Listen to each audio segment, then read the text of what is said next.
Welcome back to the Jesus Coffee Yoga Podcast, where we sit down and have awesome conversations with leaders, yoga teachers, fitness instructors just like you, where we get to empower you with resources and tools and inspiring conversations to help you live out this calling that God has given you and also live your life as well.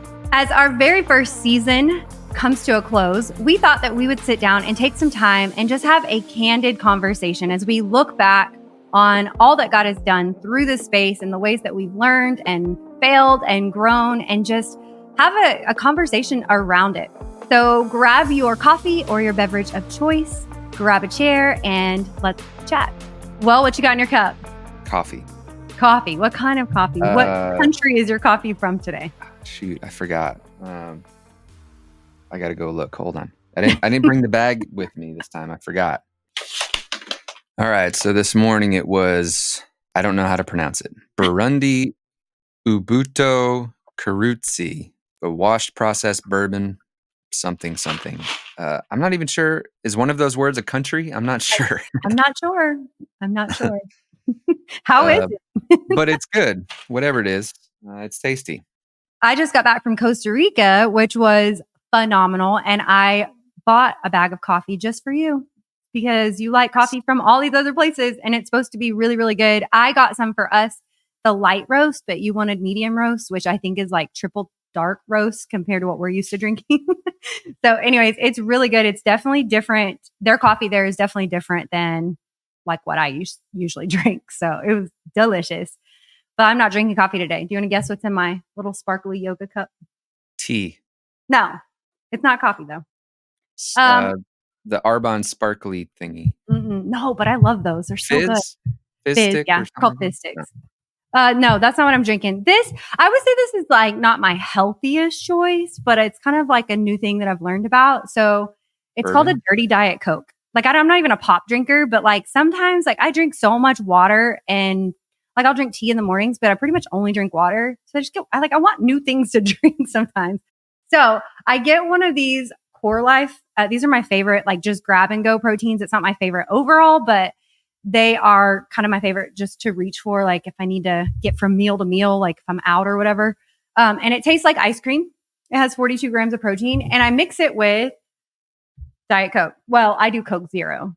So I have Coke Zero in here and so now it tastes like a Coke float and I'm sure it'll pass, but like I just learned about it last week and I've had one way too many times. So that's what's in my cup today because I did not need any more coffee today. I did have a cup this morning and I'm good on the caffeine level. So hopefully this isn't too much. If I start talking faster, Nick, just slow my voice down. One of my favorite things to do if I just need a chuckle is to put a video or a podcast on half speed because it makes them sound like they're hammered. And it's the funniest thing, especially if it's someone who you like really look up to. It sounds like they've been sitting at the bar for too long and just talking really slow. Like it makes me laugh every time. So if you're ever finding yourself, you're like, I really could use a laugh. Need some entertainment. Pull us up or whoever, pull anyone up, put it on half speed and just have a chuckle at our expense. So season 1, we're wrapping up this first season. How do you feel? How does that feel? As we started talking about when we wanted to take our pause, like, okay. It feels good. Like, I feel like there's so much more I want to talk about, but we picked this cadence on purpose because we're both really busy with other things and we want to make sure this was sustainable. I see a lot of people come out of the gate real hard with things and then they pick a pace that they just can't sustain. And so we wanted to avoid that, which is why we've done like the every other week cadence. So I feel good about that. Part of me wants to go to every week because like we have so many things, like actually we have multiple idea lists. When you combine them all, like we have a lot of topics and things that we want to discuss. So it's just kind of hard to like, part of me is like, I don't want to stop because there's more I want to talk about. And seeing the feedback from episodes and hearing people say that they found it helpful, excites me and it fuels me to want to keep doing more because obviously we're doing this to help people. That's why we're doing it. And when you get feedback that you're doing what you're setting out to do, like it's exciting. But at the same time, we're approaching some times of life, seasons of the year where it typically gets busy, even though the natural cadence of life is actually supposed to like slow down, as fall kind of creeps into winter. There's a natural rhythm to life, and our bodies, because of sunlight and different things, naturally slow down a little bit during this season. But because of our culture, there's often an opposite where like things ramp up, especially if you're involved in church in any way. Like December gets packed full of things, and then there's Christmas parties and family gatherings and travel sometimes. There's a lot. And planning for the new year. Like if you're trying to hit the ground running in January, there's some things you probably should be doing in November and December to prep for that, and not waiting until January to like, oh, I probably should have done a New Year's series or, whatever it is. So just trying to find that balance between our natural rhythm, wanting to slow down, our culture kind of making us feel like we need to ramp up. And how do we balance that and offset that? So that side of me is like, okay, this is probably good. We're going to have a little bit of time to plan for the future and maybe take a little time off. I don't have a lot of that. So that's an area that I would like to focus on as well. Yeah, I definitely plan to take time off. December, my girls in December, I always say like, hey, we're not going to do any series or anything major, like, initiating like type stuff. Like we're going to just everybody do a pop-up, and that at least gives our students like 1+ class a week, outside of our private classes. But it's like, we do less, and we close the studio the very last week, at least of the month of the month or of the year. And I think that time is important. Like I'm with you. Like there's so many topics that we could discuss, that we could be putting out a podcast a week. But I'm also like, for me personally, like I have probably 4 or 5 podcasts that I listen to regularly. So I don't know if they drop every week or every other week, because I'm behind on them anyway. So it's kind of like, it's nice to have like just one always coming through. But if they dropped once a month, I wouldn't know, because I'm still trying to to catch up. But I think that whatever we are able to give is enough, like, or God makes it enough. It's like, here's what we can give. And that's something I'm actually really proud of us for, is finding a sustainable rhythm that works for both of us, as, your business grows, as my business and teams grow. And then, like you said, we're giving breathing room for life to happen too. So like, I know you took off, was it July? Like, so we recorded extras that like month before or whatever, so that we weren't having to record while you were out of town and all of that. So it just gives some space to breathe and kind of, I mean, obviously, like if we practice the Sabbath as we were supposed to, like this is what it's for, is to be able to look back and reflect and rest assured of what's good, right? Like even God himself took a Sabbath. So I think it's really important. Even those of you that are teachers, like plan this in. Like this is something I feel like, Nick, I've said this from day one. Like my goal is to take off July and December fully every year. I'm not quite there. I did take off June and May fully this year because I had a broken foot. So I like wasn't working, but it's like planning that in is so good. And like you said, like even for us, like now we have, so as of the date of this is October, which I know you'll still need to produce it, but we're in October. Now we have like all of November and December to really kind of reflect on the intention for the next year, maybe record a couple for the first of the year and kind of decide like the direction we want to go, or just listen to what we feel led like to do. So I think that it's important, and it is hard because it's like when a good thing is a good thing, sometimes we want to like, I don't want to say binge or like indulge, but we want to keep doing that because this is good. But I feel like what's the verse in the Bible that's like, if you have something that's good in one hand or both hands, you can't get what's better, like what God has for you. If you have what's good in your hands, I'm going to find it before we get off this call. But if you have a lot of good things, but you don't have room for better, then, so like just making that space, I think it's so important in our daily lives too, in our personal lives. Isn't it something with like peace and tranquility with one hand, but if you have 2 hands full, I know what you're saying, and I can't like turmoil. I'm going to look it up. It's in Proverbs, but yeah. I remember hearing a message on that a long time ago and just thinking like, I'm holding on to what's good. This is good. This is good. This is good. Now God's like, hey, I have better. And I'm like, but I've got good. Like I'm good with good. Like this is safe. Good is safe. Good is, it's okay enough. And God's like, but do you trust me enough to let go of one of those things, or take a pause, or do whatever to get better, or to move to the next, higher and higher. Yeah, I wish I would have saved this. I saw a post somewhere and I don't know where it was, and I'm not sure I could find it again, but it was essentially saying something like being okay with things as they are prevents you from getting to where you want to go.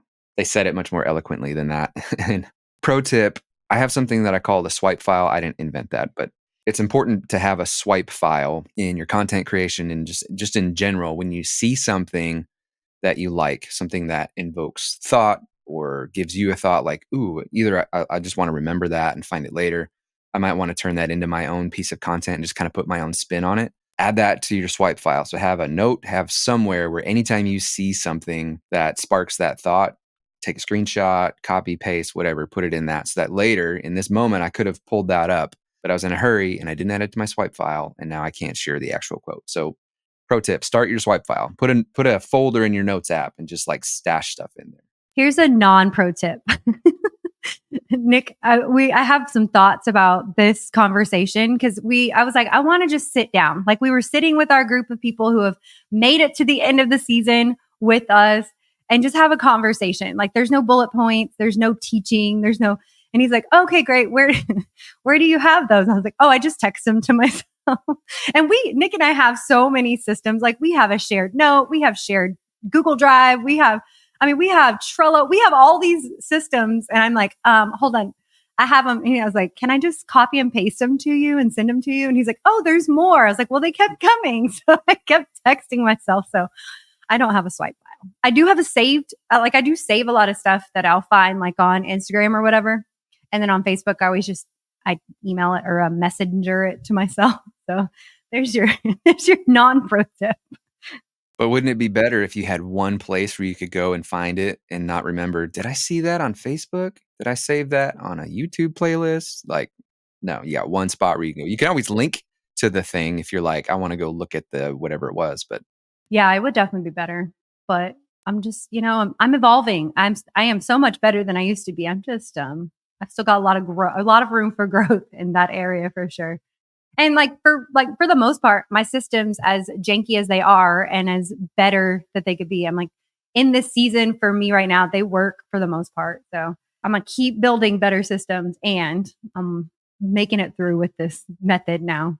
Yeah, and really the secret to it all, it's no secret, is that you just build it little by little. Sometimes you'll see what someone has built and you're seeing the accumulation of the little pieces they've built over a long period of time. And it's easy to think, wow, like how I couldn't do that. How could I build that? Well, little by little, just add little pieces here and there. So start your swipe file. That's one piece. All right. So you had said you had some questions and things you wanted to just kind of work through and have a candid conversation. So what's the first topic you want to hit on? Yeah, let me pull up my text so I can do myself. So yeah, I just was thinking through like some questions that I think maybe our audience would maybe want to know kind of behind the scenes about us or, about you that maybe you wouldn't think to just share, just candidly or automatically. One of the questions that came to mind was, what's been the most surprising aspect of just the podcast part of our journey? As we started this year, I guess, or maybe towards the end of last year, as we've done this now for almost a year, has anything surprised you? No. Look, I do this for other people. So no. I would say the only thing you want me really to be candid is that this is essentially like an unpaid client. And so it's added quite a bit to my workload, but it still feels worth it because of what we're doing and the direction we're headed.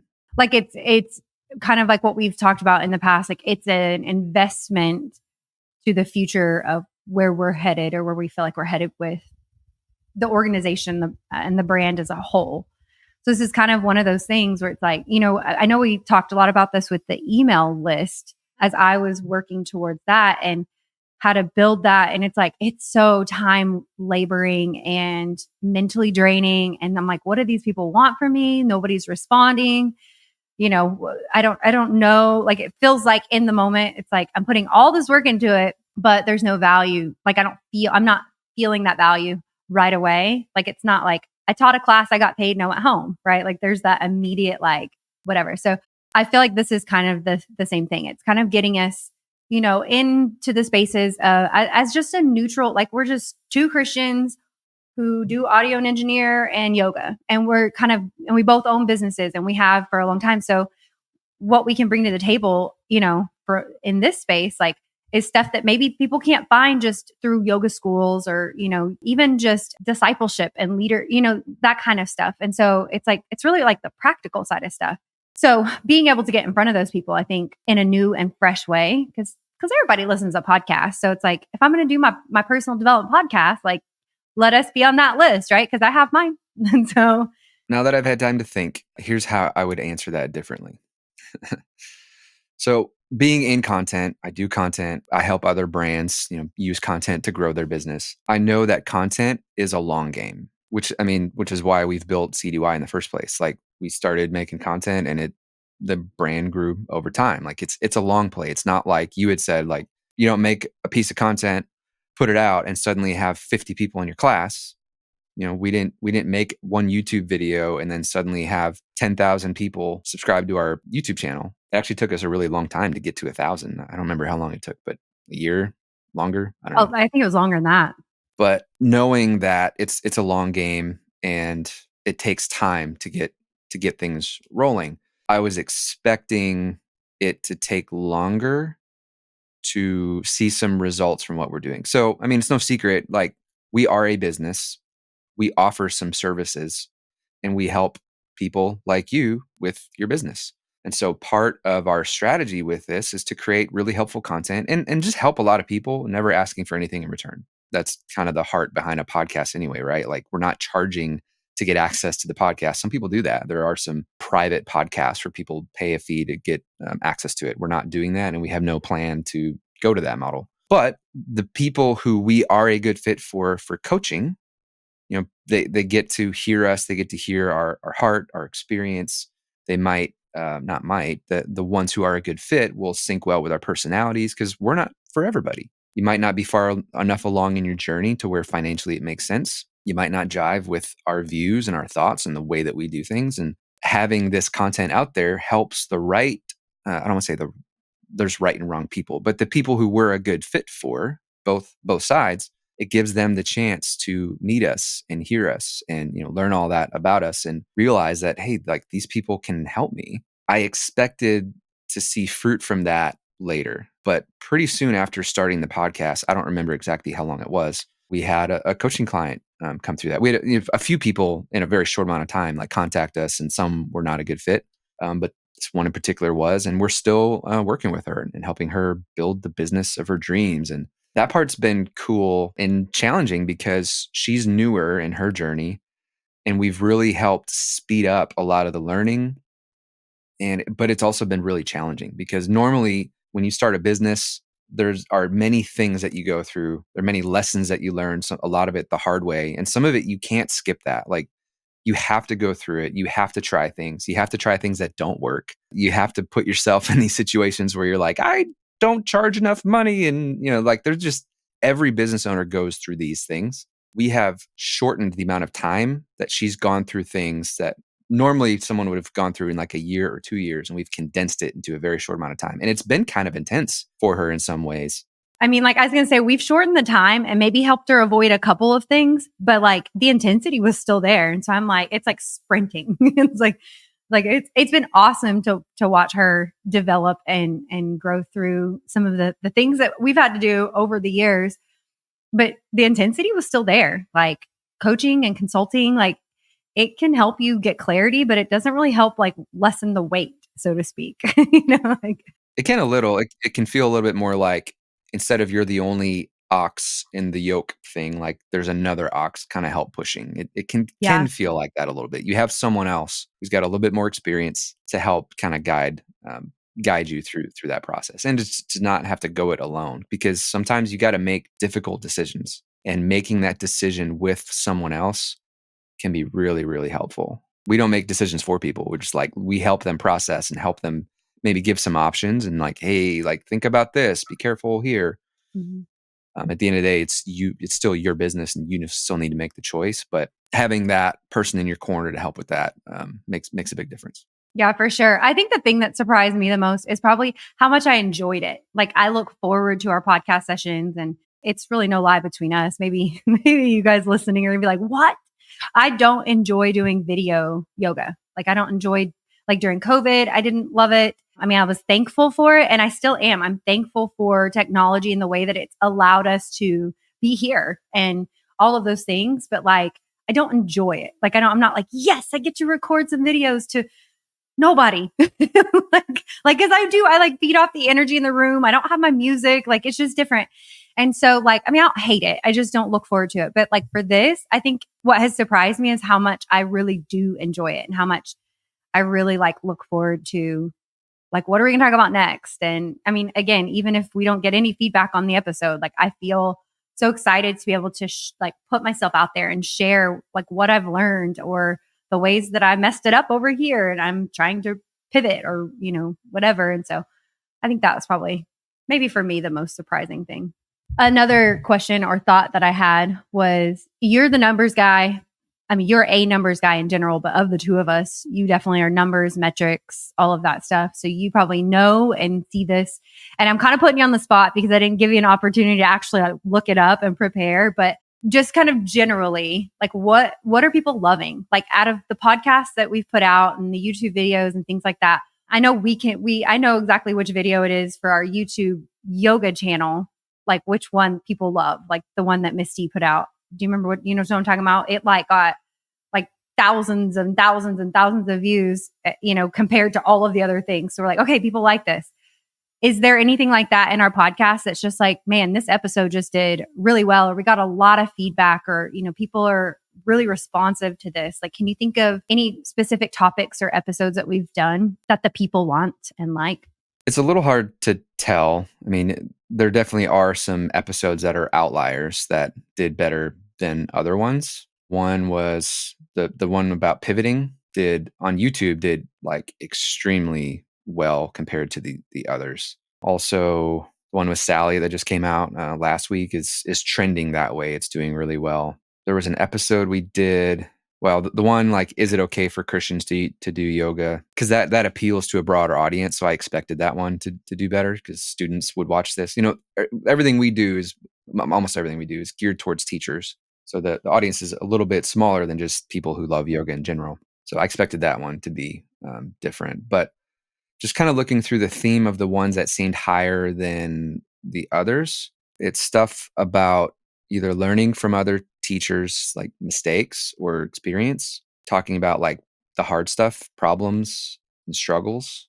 I would say those, that's the theme. There was one where we asked teachers, like, what are your most common questions, or like ask us questions. We asked for kind of like a frequently asked question episode, and that one did quite well. And we got a ton of feedback. So it's like anything where we had what are common issues or struggles or mistakes or pitfalls of yoga teachers, like that stuff did well, or learning from another teacher's experience, which still comes down to mistakes and struggles and things. Those did better than like trying to teach you how to do something. Yeah, no, I agree with that. And those always like are the best conversations. I actually loved the Q&A one because I think we sent out like an anonymous Q&A form, and it was kind of like inside the mind of yoga teachers. And I love that. Like I want to know how people think and what they struggle with and what they wrestle with. And if I can't figure it out, or if I don't have any advice, I'm like, I bet I can find somebody who can. And so it's like, I think so many times we find ourselves feeling isolated, especially in this industry. Like there are a couple like yoga teacher hotspots, if you will, like where there's a clump of, a bunch of teachers in this part of the country or whatever. But I mean, until I built my team out here, it was just me. And so, like you're making all these decisions by yourself and you feel like you're the only one that thinks this or the only one that struggles with this. And it's like, no, I've had classes where nobody showed up too. And I've messed up this way too. And I should have done this and all of that. And so I think to be able to give people a space to speak freely and anonymously just remind us that we all have some of these same struggles and thoughts. So I actually really love that. I want to do another one of those. I think what it really highlights, again, things that we offer, we do one-on-one coaching. We also have a group coaching program that we ran one time called Next Steps. And we want to do that again. We're figuring out the direction of like what exactly that's going to look like going forward. But there was so much amazing feedback from that, and it was helpful for people. And I think the theme that we're seeing is exactly what you highlighted, that we're stronger together. When you operate in a silo, we call that, like you're on your own, you have no one else to bounce things off of. If you're trying to make a decision, you don't have someone who's been there or who's maybe already, figured that out, or just people who are outside of that aren't emotionally attached to what's going on. It's much easier for them to just give some really objective and helpful advice, or just like, I know you're stuck on this. Have you thought about this, this, and that? Or, hey, I went through that same thing and here's how I ended up addressing that. Or just the fact that like, hey, I get it. I went through that. I know it's really challenging. You're going to get through it. Like there's so much that comes from being in a community with other people, not just other people, but other people who are like you and maybe not exactly like you. They might even offer different styles of yoga, do things differently, different part of the country, but that they're still like the like-minded people. Like there's just something special about that and being together in a group. We are working on next steps and we want to grow that into some kind of group like that where you have access to other people that are just like you to help you make decisions and help move your business forward, and to just not feel like you're so alone in this. Like being Yeah. a business owner can feel really lonely. I go through that, and just different stages, even when things might be growing, like you, in some ways you kind of leave some people behind. And it's going to sound bad, but in certain ways, like especially if your revenue is increasing or your classes are growing or whatever it is, there might be other people that you were talking to that now like you're in a different place and your problems and your struggles are different, and they're not really able to help you with that or relate. And sometimes you might even experience them holding you back, not on purpose, but there's this part of human nature where we still want to fit in with the tribe, because back then it mattered. Like we needed to stick together so that, well, woolly mammoth or a lion or a tiger didn't eat us, right? Like that's not really an issue in most places now, but those fears are still there. And we often will like pull people back in. Like you hear about that story about like crabs in a bucket, and one crab is trying to crawl out of the bucket. The other crabs will just pull them down. Why? No one knows. It's just, it's like, hey, stay with us. Like, don't leave us, So there is that aspect too, that sometimes people in your circle will hold you back or get in the way. They might offer well-intentioned advice that is not helpful and holding you back. Yeah, I'm with you. Like, and it's been cool to see even just a couple years after we beta tested that next steps, because where that was really born from was for me, I'm like, okay, great. I have all this knowledge on how to teach yoga. I've even been teaching yoga a little bit and trying to get my reps in. But what do I do now? Like, like on a very practical like level, like I just didn't know what to do. Like what social media outlets, what payment forms, where I should be. And it's like, I needed something after I graduated with my certification. And that's really where our next steps program came from. And I'm excited. Like we've been talking offline a lot about what we're going to do to pour some fuel on that and relaunch that for especially the year to come, because years later, we're seeing some of our students that came through that just crush it. Like they're doing the thing, they're taking the breaks as needed. They're pivoting as needed. They're rebranding. They're doing all these things. And it's incredible to know that like before they stepped into that proverbial classroom, if you will, they were so unsure. And they were just like me getting off that bus from my yoga teacher training being like, and now what? Like they were there and we got to walk alongside them, and all the other people in that group got to pour into each other and encourage. Like you said, sometimes it's just a word of encouragement. Sometimes it's advice like, hey, try this, or hey, this worked for me, this didn't. And just having different voices as you take those next steps is so vital. And so I love that program that we have. And that's probably what I'm the most excited about for our organization as a whole moving forward, is really getting that into the hands of yoga teachers who are just getting started or just feel really stuck or really insecure about, or maybe not insecure, but like lacking confidence. And so I'm like super, super excited to continue to pour some energy into that. Yeah, and that's really where our combined heart is like, I mean, we do have yoga teacher training. We offer that to people and they can get certified, but we really feel called to be that light in the darkness to help people figure out now what.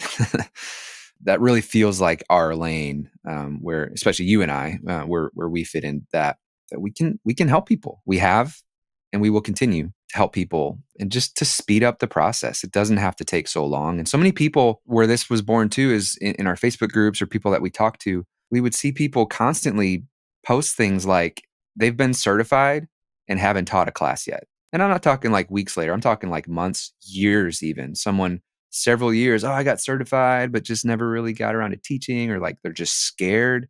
Like we are activators, and we can help people get started, and just make progress toward building the business that they want to build. Yeah, for sure. With confidence, like, and helping people see clearly. I think, like you said, I like the word that you used, like a light. Like we want to be a light to, like, we want to shine a light in that space for them to give them clarity. Cause it's like, I don't know what I want. Well, great.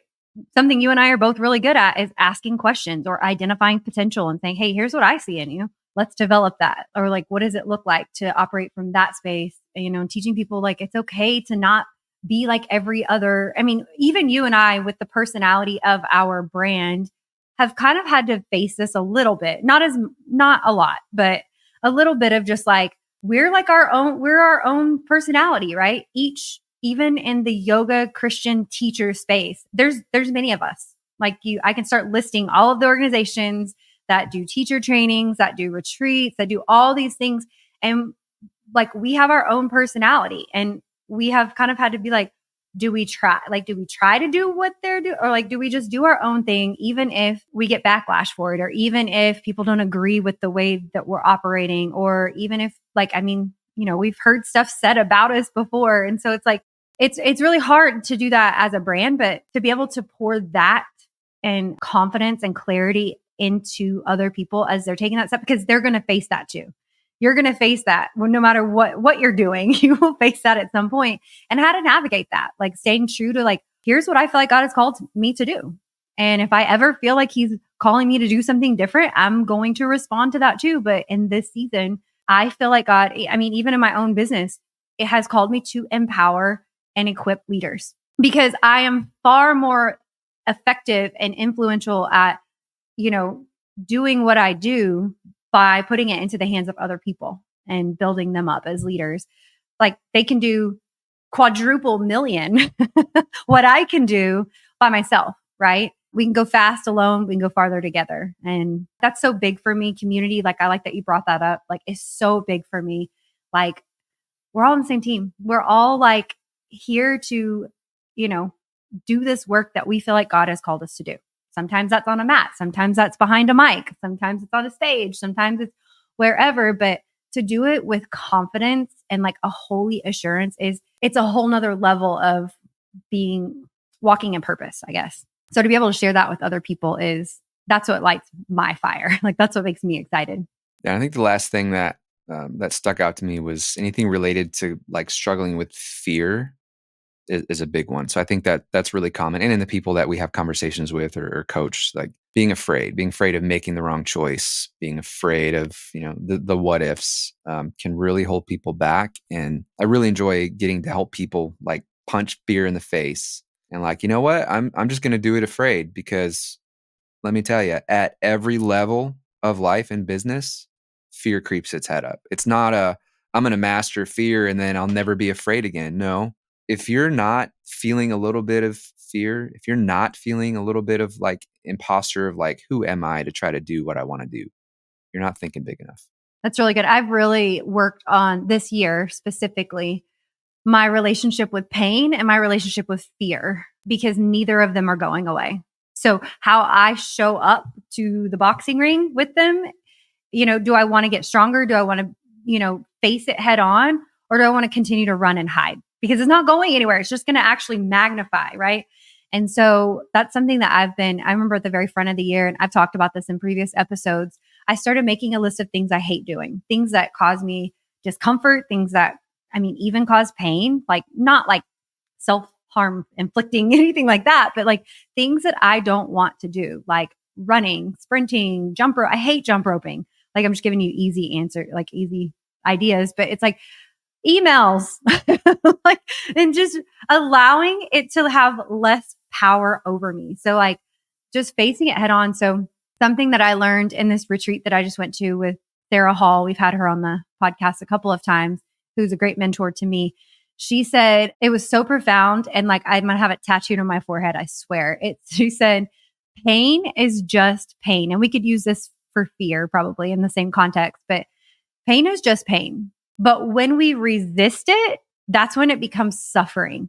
And I love that because it's like, it's so true. And while she was saying this out loud from her mouth, we had been in chair pose for like 400 breaths. So like she's challenging our bodies and the way we can soften around it and say, okay, this is hard. This is scary. This is painful. This is all these things. And we're going to approach it open-handedly, or we're going to approach it with a strong mind, and strong, self-assurance, I guess, or the assurance that God has given us. And I don't know, it's just a really powerful moment for me. And I feel the same way about fear, where it's like fear's not going anywhere, but where I allow it to reside. And you use the powerful image of the car, like where I put it in the car is going to make a difference on where I end up, right? Like if it's driving, we're not going where I want to go or where I'm supposed to go. But if it's in the back seat or eventually, hopefully the trunk, like it's still there and I can still hear it, but it doesn't get to decide where I go. And so I don't know, I feel like when we were talking about this earlier, like which kind of episodes, like what do the people like? I feel like maybe they just came to me, but several people reaching out about fear when we talked about fear. I think we even did two or three, a couple of episodes just on fear and just how much, it meant to them and how powerful that was for them. So fear's real, y'all. Pain is real. And the relationship we have with it decides on the future that we have as well. I heard someone say it this way that it stuck with me, that pain is mandatory, but suffering is optional.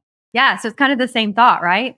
Yeah. And it kind of jumbled my brain a little bit. Like I was like, wait, hold on, what? No, like suffering is suffering. And I do think there is a time where it's like, this is just, losing people and all of that. Like I can't manage that. Right. But it's also like, how much suffering do I cause myself? And then maybe even spiritually bypass myself and be like, well, it's what the Lord wants. I mean, the Lord wants to show his strength in the middle of my suffering. And he wants to show his grace when I am completely flat out, like can't move up off the floor in a season of pain and grief and suffer. But I don't think the Lord wants me to suffer, right? But like, that's like, I have told myself like that, things like that before. I've heard other people say things like that, like almost dismissing it. Like, it's just the way it is. It's like, but how many times have I done that that I have created it by resisting it or by showing up to it, just completely white knuckled to the way I think things should be, or just with a heart of resistance.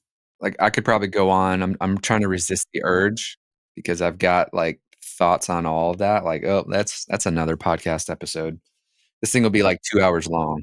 So my last thought on that part, and then we can move on, is that how often do we suffer the consequences of just poor choices? Sometimes we want to let ourselves off the hook and can play the victim. It comes back to the pain thing, like suffering is optional. Are we?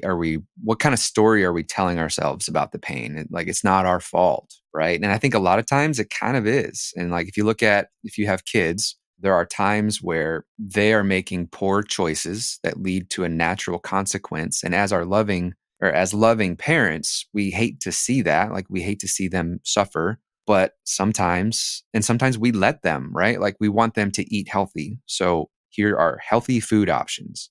And would they rather eat broccoli or would they rather eat sugar? Sugar, right? Like give them the choice. And sometimes, they want a treat or whatever, and we'll let them have a treat.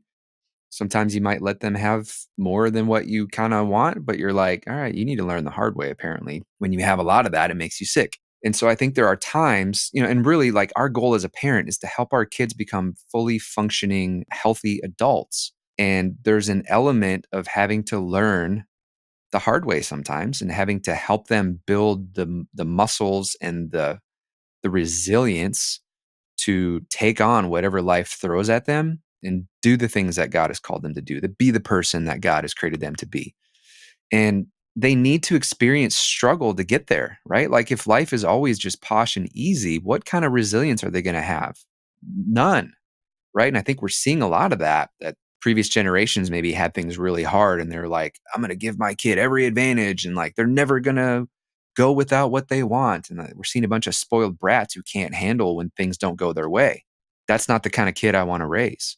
And so I'm not going to intentionally make their life hard, but sometimes I let them go through some things to help them learn the lesson to hopefully build that resilience muscle and, to be a successful person in whatever success looks like for them. So I just invite you to reflect on that, and even ask God, Lord, where are those places where I'm just making poor choices or I'm avoiding what it is you've really called me to do? I'm avoiding some things because they're hard or maybe a little painful, or it's a little scary. I'm afraid of the person that I'm going to need to become to do this thing, and that's holding me back.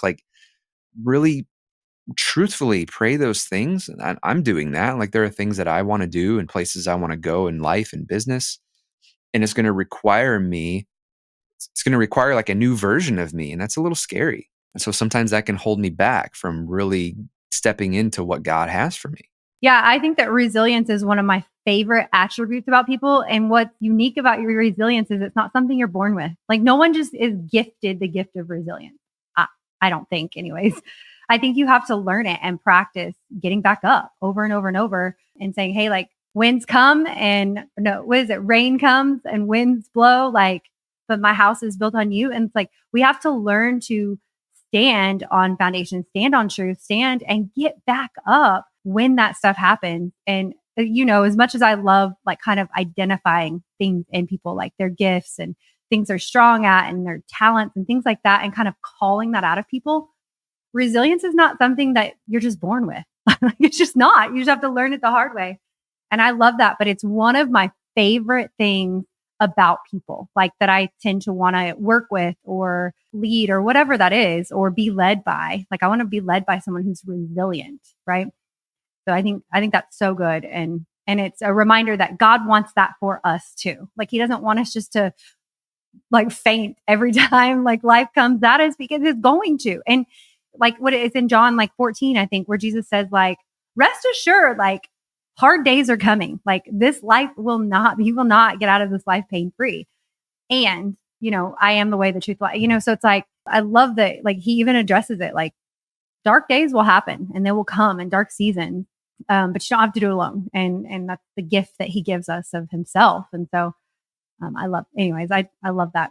I could talk about that all day long. Resilience, it's a muscle. I think some people are born with higher pain tolerances than others. Yeah. But I think all of it is a muscle that just the more you work on that, the stronger you get, the easier it gets. Yeah, because my nature personally, a lot of people would probably say I'm a fighter. I'm no, I've learned to be a fighter, but I am definitely a flighter. I want to avoid and skirt around things that are hard. I'm allergic to pain, if you will. But what I've learned in this last season is it doesn't matter how much I'm afraid of it, or it's inevitable. It's going to happen, if not now, at some point. And so how I respond to that, how I lean on God in that, and who I become through that, to me is the ultimate, for me, the win of just continuing to allow God to develop me through it, instead of being God, get me out of it. No, give me the strength to get through it, has been my new prayer, instead of get me out of this or spare me from it in the future. My prayer now has just changed to God, help me get through it. I need you and your strength that I don't have, your joy that brings strength. That's not mine, to get me through that. So as we are reflecting on our journey, just, even in this podcast, in our ministry and organization, as we kind of wrap up this first season, can you think of some things that have been obstacles that you had to face and kind of work through, whether they were kind of expected or not, and what you've learned in this process? Because this is new for me. So I know that you work with other podcasters and in your line of work and things like that, but as you've taken this step yourself and we've kind of made this come to life, and just all the things, other things we're doing, like, can you think of something that you've learned and faced and had to kind of overcome through all of it? Yeah, and I think it's along the theme of when you're trying something new, the fear and the things that can crop up. So usually what crops up is fear of like, I don't know how this is going to pan out. Like, is it going to be worth the effort? Is it going to flop and fall on its face? There are those fears. And then like, who am I to do this? Like, why would anyone want to listen to me? And so I think even though when you have some valuable things to say, you can help people because we've helped people in the past, because the format is different, there's still that little voice that can pop up. It's the fear. He was in the trunk, we were good, and then he pushed down the little seat thing and like popped his head back in the back seat. I'm like, I thought you were in the trunk. Get out of here. Right? Like it's up to us to like shove him back in the trunk. So just battling that, the thought of like, what if no one listens to me? Or what if we are discussing a topic and people disagree with us? Like that's a real thing. And so just kind of coaching myself through that and realizing like we have a lot of experience. We have valuable things to share, whether it's from helping other yoga teachers or from just other things that we've done, building our own things. There's a lot of valuable experience, and kind of trying to look at it through a lens of more like this is like coaching, even though it's not one-on-one. It kind of feels like that for the people on the other side of it. Like we're talking to them and really trying to view this as an opportunity to grow our coaching muscles. A lot of times we can just let the fear, let the unknown, let the imposter syndrome creep in and stop us from having the impact that we feel like we're called to make. And so just constantly keeping that in check. But the more we did it, the easier it got, and just getting some feedback. Sometimes you're excited about an idea, you want to talk about it, and then it flops. Like Crickets. that's normal too. Like that's going to happen to anything. Anyone who creates anything, you're going to have that. I see it on the video side where you're really excited about this piece of content. You put a lot of work into it, and it just like, wow, that didn't really help people, or I didn't get feedback that it helped people. And then you'll just throw something out that you didn't even really prep for, or it just kind of came out of nowhere. That'll do really well. You're like, okay, I guess I guess people are interested in that, or there was something about the way that I did it. And I think being curious about that, it's not just the what, sometimes it's the delivery or it's how something was packaged. You can say the same thing a lot of different ways and you can present it in a lot of different packages and it can have a different impact. So just being curious about that. And yeah, the biggest thing was just kind of overcoming that imposter syndrome or like the what if stuff, the same stuff that we coach you guys through. Like we experienced that as we're stepping into something new, trying something new. Yeah. And I think that's why I wanted to bring this question to the table for us to reflect on, because this is a new space for us in this capacity. And for me as a whole, like I am a podcast consumer. I have never been a podcast. Like I've never done this. And so when I think about obstacles, like for me, honestly, like it's probably the technical side of it. As little as I do on the technical side of it, like even in this podcast, we had to like pause it and I had to get kicked off and come back because my audio started messing up. Or, my light is quite too harsh and I always have to wear powder whenever I make these videos so that I'm not like super shiny.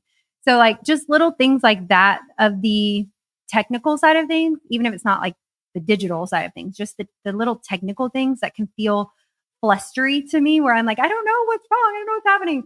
And so that would be like probably an obstacle if I were to say like I faced one and kind of have learned to work through or just move through, something I feel like I learned about myself in this. Okay. So when we started putting out YouTube videos for students, like just yoga videos that people could come to our YouTube channel, do yoga with us and be done, right? We get a lot of negative feedback. I mean, we get a lot of great feedback too, but the negative feedback does not really bother me. Like I'm like, they don't know me, they don't care, whatever, like, but moving into this space, like I'll just be real honest with you. Like I'm now like with my peers, right? So I'm not just putting out a yoga class for someone to do yoga at their house. I'm now like more with the people that I do this work with and hearing some of their feedback or they're disagreeing with the way that I have done something or said something, or maybe some of the methods in which we use or the boundaries that we keep or whatever it is, like that would be something that I feel like I'm having to learn to grow through as a leader, like trying to show up to those conversations without my defenses and remind myself like we are all called to do this work and it looks different for everybody. And that's wonderful. Like that's the vastness of God, is that he, the creator, created us to create, right? And the way that we create is going to be different. And so it wasn't until I kind of stepped into more of the teacher space that I feel like I started feeling those pings of insecurities of like, they don't like the way I do this. Should I be doing it this way? Because I didn't care if somebody from across the world didn't like the way that I cued that pose. I'm like, well, that's okay. I care now because I care about these people, right? And so we do have, we're constantly evolving and we're constantly refining our methods, our, the way that we go about doing things, and myself, like I'm in constant refinement, and I have people that can very freely speak into me, hold me accountable, show me blind spots, all of that.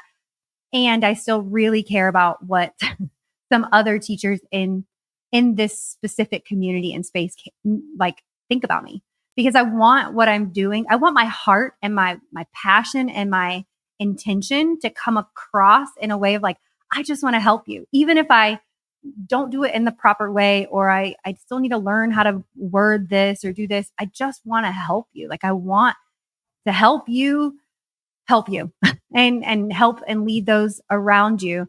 Even if I don't really know all the answers, or if I don't, because I don't. And even if I don't know what I'm doing, like I just want to share my life with you and my experience and my story and the vulnerable parts of me in this capacity. It's like, I feel like I really had to I learned that about myself. So I'm kind of still like giving that to God and saying, hey, you created me to create. This is what I have to create. Breathe on it, make it yours, make it land with the ears and the eyes of the people who need it and the hearts of the people who need it. And help me be a woman of valor to say, hey, I can recognize that God is using me to influence these people, and the enemy is using me to agitate these people. I don't know if I can say that, but it's like the message comes out the same, but these people are so grateful for the ways that I share myself with them. And these people are judging me because of the way that I'm sharing myself. Does that make sense? Am I putting it into words? Because I feel a little nervous talking about this, but that's how that is something that kind of came up for me as we stepped into something new with our own organization. It's just like you said, the imposter syndrome of like, I don't really know what I'm doing. My light's too bright. My face is too shiny. My microphone won't work. I keep falling out of my chair. Like, like all these little insecurities, but it's not because it's not like how it was before with YouTube. I'm like, they don't like me. They don't like me. They can go to 500 other people and do their yoga channel, So I don't know. That was just something that, as we were looking at this, thought that came up for me. Yeah, I get that. And I sometimes I feel a weight with what we're doing, because I feel like what we're doing really matters. And we really are trying to help people, even if we get no financial gain from it. It's not like that's not why we're doing it. It's a part of it. Like we want to grow our business. This is a business. But if just making money was our goal, was our number one goal, we wouldn't do it with a podcast. There are other methods we could go about it. So we really are just trying to help people. And I feel the weight of that. Like there are people who are really hurting and struggling, and I know that we could help them. A lot of times, this is all of us, we get in our own way. And sometimes we need someone to help us see that, like, hey, snap out of it. Like we need some tough love sometimes. And maybe I'm different in that. Like I was a football player and I needed a coach to get in my face and like kind of get me a little like angry. He's like, I don't care if you got to hate me to play for me, like obviously I don't want that to be our story here, but sometimes we need that kind of someone to be like in your face to like snap out of it. Like what, you're better than this. What's going on? Like if you don't have someone that can kind of help hold your feet to the fire, it's so easy to shrink back and not step into what God has for you. So like feeling like there's an aspect of what we do for people in that, and not that it's all that. I don't want to only be holding feet to fires, but I don't know, just kind of feeling this weight of like, I know that we can help people and that there are people that are really hurting and struggling that we can help. How do I make sure that I don't get in the way of that, whether it's because of what I say or how I say it? That always weighs on me because I'm a very direct and to the point kind of person. I'm not a fluffy, tell me like I don't lead with empathy. Sometimes I do. If someone's going through something really hard, I don't find it hard to empathize. But if it seems like someone's just being kind of lazy or I don't you kind of get what I'm saying? Like Not putting it's in the work. when something happens to someone that's totally out of their control, I have no problem empathizing. But empathy is not a strength of mine when it's something that someone's like doing to themselves. And so that sometimes that can affect my delivery and how I say things. And so anyway, I just feel this weight of like I don't want to get in the way and screw something up when Mhm. God has brought us someone into our life that we can help. I just don't want to screw that up. So sometimes just feeling that weight. Anytime you're doing anything, for the glory of God, like there is a weight of glory, I think that we are responsible for carrying. And the grace is so much greater, like the grace. So like when I say things, like sometimes I'm a very fiery person too. And I promise you guys, wherever you have seen me or heard me, you've probably heard the very toned down version and like palatable. What's this word? Palatable, like digestible version of Kristen. You ask me a question on any hot topic and give me permission to speak freely without judgment. I'm going to give you my every thought that I have unguarded. But that's not how I show up to everything. So it's not that it's not there, but there is sometimes where it's like I see somebody and I see what they're capable of. And I think this goes along with the way that God has gifted me. Like I see the potential and it almost makes me angry, not at the person, but like at the enemy that he has been able to blind this person or distract this person or bury this person with shame and all of that. And I think, Nick, what you're saying too, like about, if you go through something that you couldn't control, I mean, you've walked through a lot of things just with me alone. I mean, not your own life and all of that included, but just with me alone. And I think something that I can maybe proudly say about myself is that I've always just gotten back up. Like I've done the work to heal. I've done therapy. I've done all of these things. So it's probably also doesn't help with your empathy whenever you're used to, someone like me who's like, for me, the way I see it is like pain is pain, but when I resist it, it becomes suffering. So what if I say, God, this hurts so bad, make it purposeful. That is the opposite of resisting because I'm acknowledging the pain, I'm holding it, and I'm saying, God, take it and do something with it. And then we have other people who are just completely buried. And I've been there too. Like it's not, I just don't stay there. You know what I mean? Like we all go there and get there and all of that, but I just don't stay there. And I want to like grab people by the shoulders and be like, you don't have to stay here any longer. This is the suffering. This is you resisting the work that needs to be done and taking the next step. Like you and I are very much like next step people, next step coaches. Like we don't need to know where you're going to be out in 5 years because I promise wherever you think it is, it's not it. like that's just I've lived enough life at almost 40 at this point to know that like God, I just need you to illuminate the next step. I just need you to put a flashlight in front of my feet and I'm going to trust you with that. And I believe that that is what is lacking in so many of us as our society as a whole, but like us as leaders is trusting that God is who he says he is and relinquishing control and resistance and saying, but I trust you with the next step. I don't know what I'm doing. They think I'm crazy. My so-and-so thinks that I'm worshiping the devil, like all of these things. And God, I still trust you for my next step, right? Like your word is a lamp into my feet, not the entire forest. Like just illuminate the next step. And the more I find myself as I've gone through my own season of healing, praying that prayer, like, and letting go of what I think life should be or where I think I want to be in 5 years. It's just like, all right, Lord, what are we going to do today? Like, what do you have for me today? What do you have for the people that you've called me to serve today?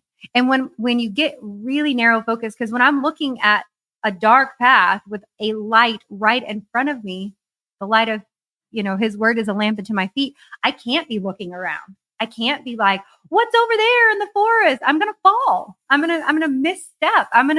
So it's like the more focused I get and the more I'm like, all right, God, it's me and you. I'm not really as concerned as I used to be, or as maybe I should be about what other people think of me. as a whole and where I am concerned, like I mentioned earlier, like I'm still going to work through that and kind of ask like, why is this here? But really just healing my faith in him and my trust in him. Cause we've all had our trust broken. We've all had, we've all done stupid stuff and been like, I don't trust myself to do that again. Another side of this is I tend to logic and reason, think more than I feel. And sometimes I really believe God gave us a brain for a reason. Like I've worked with people, I've had people in my life who are very opposite of me where they're like, just praying, just waiting on the Lord, pray about it. I'm like, okay, I really think you should pray about stuff, but I really think sometimes you're just using that as an excuse to not move. But maybe I think I take that too far sometimes where like I'm trying to do everything in my own power, trying to use, my brain and what makes sense. And then if something's not working out, then I'm like, oh, I should bring God into this, huh? And so I need to surround myself with more people who can kind of help me help the pendulum swing back a little bit more in the middle to balance that out a little bit. But I still believe that. Like I've worked with people who are like, oh, God is calling me to do this. I'm like, really? And then it doesn't work out. And then like God calls them to do something else. I'm like, I don't think God is so schizophrenic with his call for your life. Like something's missing here. What is it? I don't know. So I've seen enough of those people that I don't want to be like that and just being like a wave tossed in the wind. But I think I do take that to a fault sometimes. Yeah, for sure. We all can swing our pendulums too far one way or another. But the real truth is God is always moving. Most of the time he's waiting on us. So instead of praying like God change my situation, like we talked earlier, like God give me the courage to take the next step. Like that prayer will change you. God, show me what's hidden in me that I don't see and have the courage to accept it when it comes to you because it's probably going to come through the mouth of another person. Like when you start praying those very real prayers and not just like, I'm waiting on you, Lord. No, he's waiting on you. He's already done everything he's going to do. And now he's saying, step into it. Right. And there is a season of waiting. There is a season of rest. There is. So I'm not saying, but I'm just most of the time, we're just afraid or we're lazy or whatever. I mean, I can speak for myself personally, procrastinating, whatever it is, busy. We're distracted. We're overwhelmed with all of our own crap. So I think it's easy to kind of push that over on God. Be like, we're just waiting on God. Okay. So as we wrap up this season, wrap up this episode, our final episode of season 1, it feels celebratory. Nick and I are very different with the ways we like to celebrate. Nick's like, yay, what's next? And I'm like, no, we gotta eat cake. We gotta send out postcards. We gotta like shout it from the rooftop. So anyways, this is our way of celebrating our very first season, which is just getting to sit down and have raw, unedited, maybe a little edited conversation. You guys will not get to see me fall out of my chair. Um, so anyways, the last thing like I want us to reflect on as we come to a close for this season, this podcast is what are you looking forward to in the next season of life, of the podcast, of whatever? Just like, what's on the radar? What are you looking forward to and excited about? This is why I had to preface our excitement levels, how they're a little different. Anytime I work with a new client, I had to tell them in advance, like, look, I am really excited about this. This is me excited because I'm sorry. Like I got to remind my face sometimes to smile. Even on this, I'll catch myself, I'm like, oh, I should be And then smiling. me, who there's nothing that gets across his face. Like, you know exactly what I'm thinking. I have to like look down or I've been this way since I was a little, like, I've played drums in church my whole life. And people would always be like, you look so unhappy up there. Like, I'm focused. Like, that's my right. concentration face, right? Like, Looks like my excited face, I'm which looks really enjoying my time up there, but I'm also really focused. So, like, I can't help it. I am trying to be better and remind my face, like, hey, you should smile because, like, you don't look sad. I mean, you don't feel like that on the inside, but you're sure look kind of upset on the outside. For me, I think it's just I'm excited about building on what we've started. I think we have a really good start and we're getting good feedback. Like feels like we're gaining traction. We feel like we know which way we're headed. We're getting clarity on who it is that we help and how we help them. A big focus for me in general is that I try to do too much myself and I have a hard time trusting other people to do the work because I have a really high level of ability and expectations of quality. I mean, like video and stuff, like this is what I do. And I do it at a very high level. And I really believe in everything that excellence matters, that it's not necessarily about perfection. I mean, there really is no perfection, right? But it's more about excellence, which to me means doing the best that you can with what you have to work with. And so when I see people do things that like you're just being lazy, like there are really easy things you could do to make this way better, and you're just not. That's different than like this person is really trying. Like you can just tell there's something different. And so I struggle a little bit with helping other people rise to my level of expectations. And maybe I have some unrealistic expectations. And maybe I have an unhealthy expectation of like, you know what, like, where is the good enough line? I think there are certain things where like, hey, the good enough line needs to be pretty high because this really matters. And I think some of that comes back to feeling the weight and the pressure of like what it is that we're trying to do. I don't want technical things to get in the way of that. I don't want mistakes to happen to get in the way of that. I don't want an email to go out to the wrong set of people because someone didn't do something right. You know, I'm trusting people to help carry more pieces of the business, which is going to mean mistakes. Things are going to happen. Things are going to go wrong. So it's more important to learn how to adjust, how to correct that moving forward, and just being okay with having some mistakes. And that is really hard for me to do.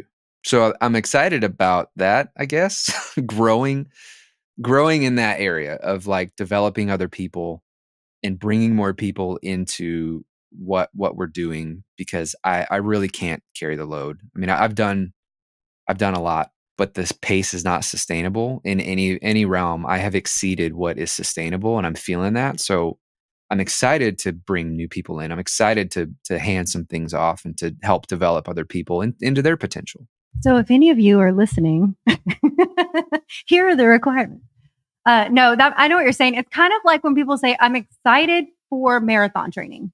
Yeah, like I'm excited for the day I cross that finish line, right? But like think about all the things that have to go into it, the pain, the learning how to eat differently, going to bed early. Like you have you're excited to learn and grow in that way, but it doesn't come without a cost or a tax. So it's like that totally makes sense to me. And I can tell you as someone who does, trust, which again, I know how to kind of identify the people I need really quickly or not need to kind of fill in gaps of my teams. It's so wonderful. Like when I went to Costa Rica, like just to encourage you in that, like when I went to Costa Rica, I just told the girls, like, there are no emergencies. Like if you either figure it out and I trust your judgment. And if it's something that's like maybe a financial, somebody paid, just text it to me and I'll get back to it when I get back home, or figure it out. And to be able to empower them that much and know and leave for 10 whole days and say, peace out. They covered my classes. They covered their classes. They put out new things. I mean, they just ran as if I did not exist. And that makes me so happy as a leader. So it is hard though, because there's a learning curve for you and for them and for us and for everybody. So I can understand why you're excited, because the fruit of that, I get to sit in the fruit of that now. And it's awesome. It comes back to what we said about how what you can build together far exceeds what you can do alone. And so I know that intellectually and I see that. It's just the challenge is putting that into practice and allowing people to make mistakes. And the stuff I'm looking forward to is getting better at that, not necessarily the pain that it's going to cost temporarily. Pain is not a deterrent for you. Yeah. I think the thing I'm the most excited about is our first retreat that we have. I've been wanting to do a retreat. I would say post COVID is when I really, really wanted to lean into that. But because of the way the world was going, it just didn't seem. So I just was like, I'm just going to learn to lead retreats on my own. And when it's time, it's time. And y'all, it is time. I'm so excited because we do get a lot of like emails and like people will reach out to me and say, how did you do this? Or how did you do? And like, for the most part, so those of you that, are listening and have reached out to me and I've answered, like, I love doing that, but I am only one person. So if I can, one, maximize my time and resource and be able to just pour into all of you at once and spend more time individually with you, let me hear your story. Like I can answer your question on how to build this playlist really quick, but tell me more about you and like what your style is, like instead of just doing exactly what I did so that I can help you. And so being able to do, it is a retreat. Like we are calling it a retreat, but for me, it's more of like an immersion or like a training, that kind of feel, like where it's both. But being able to pour into some of you that have reached out to me for various things makes me so excited. So we're going to try to do our first one coming up soon, but hopefully we'll have some more on the 2025 schedule coming up before too long. And that makes me so excited because up until literally now, we've been all virtual. Like you guys have interacted with us completely virtual. And we know so many of you now. Like we've gotten to have phone calls with you, or you've been in on some of the different things that we've put out through the last couple of years. And you've done our YouTube videos. You've shared our YouTube videos. Somebody told me that they play our YouTube videos at their church for their like movement and worship time or whatever they call it. And they just play Christians do yoga. And I'm like, I love hearing that. I love knowing that.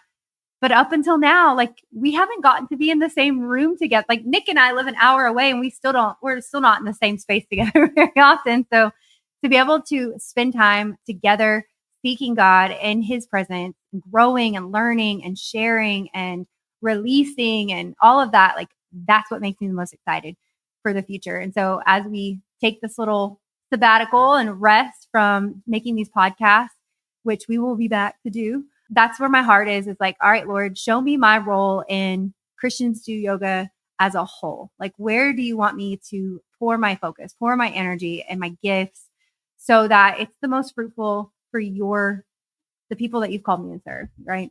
And so I'm looking forward to coming back in 2025. Hopefully we'll be all revved up and we'll have some new stuff out there for you guys.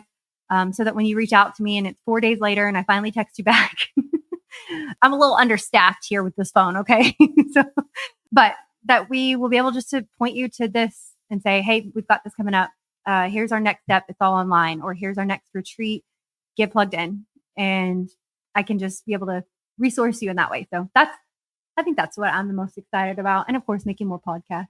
Yeah, I'm excited about the same. I mean, since we've created Christians Do Yoga, we've thrown around the idea of like having meetups and like getting to meet people in person, because it is a little weird when you create content online. Sometimes it can feel like, am I helping anybody? Does anyone even care? And sometimes we get emails and feedback, and sometimes you don't hear anything, and that doesn't mean people aren't being like affected by it, and it's not helpful. It's just sometimes you just don't hear about it. But getting to meet people in person and then hear the stories of how you've actually impacted someone, like it's really cool. Makes you want to do And more of that.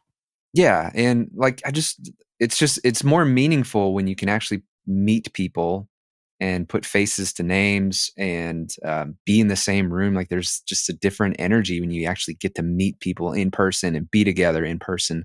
And so that's really exciting to me too. I feel like there's more that we can do there, even if it's not like this is a 4 or 5 day retreat. There could even be 1 day workshops where we can go around the country and put on some stuff and meet more of you in person. And that to me sounds exciting too. Yeah, I think that's kind of like a premature, like if I can share it prematurely, little dream of mine is to connect with, I don't know, 10 yoga teachers over a year and come to them and their communities, do a 1 day meetup where people can come, but also give them an extra day of just pouring into them as the leader. So just having that scheduled throughout the year would be, oh my gosh, it would be a dream to make that happen. So if y'all are listening to that, I'm just kidding. We're not ready for that yet, but this has been so much fun. Even just taking the time to like kind of talk back through like what we've learned over the last season and year of our lives.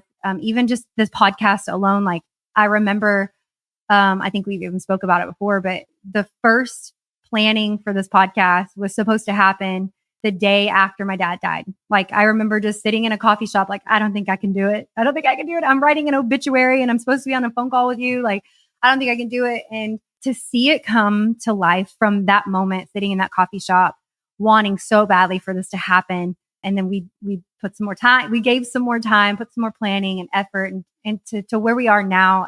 I'm just so proud of us. And I'm so thankful that God has allowed us to be a part of something like this. Like it's so fun. It's so unique and specific to Christian yoga and fitness instructors. So I just feel really blessed. I'm really thankful that I get to to do this work and that you keep me in the rails most of the time. Like chasing me around with my parachute and being like, here, take this in case you jump.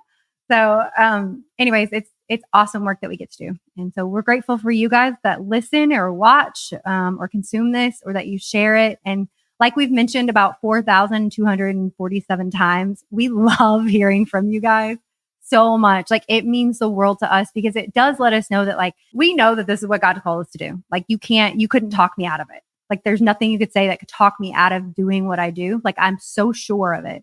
And it feels really nice to be able to know that it's landing on good soil, that you did something different because of something one of us said in a free podcast.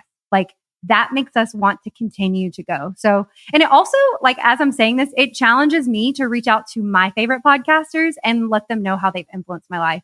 Because even the big podcast, it's like, who doesn't want to hear that? Like because of something you taught me in a free podcast when I was running around the house with little babies all those years ago, I'm still implementing today. Thank you. Like, I mean, so that's going to be my challenge to myself is to reach out to my 3 that I listen to all the time and send them a message because I know how good that feels because I'm going to do it regardless if you say something or not. But it does feel affirming, and I'm not even a words of affirmation girl. So, and it's helpful. Like you are helping us help you by giving us that feedback, even stuff, whether it landed or didn't land, like having that info is helpful because we don't always know. We already said this, like we have an idea and like, I want to talk about this and I'm excited and then crickets or, we just don't know. But the more we hear from you, like, hey, I found that really helpful. That helps us know like what is helpful. And like, hey, you know what? Even getting like some constructive criticism is helpful because we really want this to be effective. We want to help people. And so having some of that, just make it constructive. Like there's a difference between like, I don't like something stupid that I can't change versus something that I can change and do like, offer some constructive feedback that is helpful. Yeah. So thank you guys for hanging out with us. If you're listening to this and you haven't taken a moment, go back or you haven't taken the time to catch up on episodes, use these next couple of months while we're on sabbatical and we're doing the thing, go back and catch up or re-listen to some episodes because you've got a front of year coming too, right? So you've got some things that God has put on your heart and put in your mind and now putting in your hand to do. So go back and re-listen or catch up and allow him to use these episodes to inspire you, to encourage you, to challenge you a little bit. And we will see y'all, I don't know, back in January.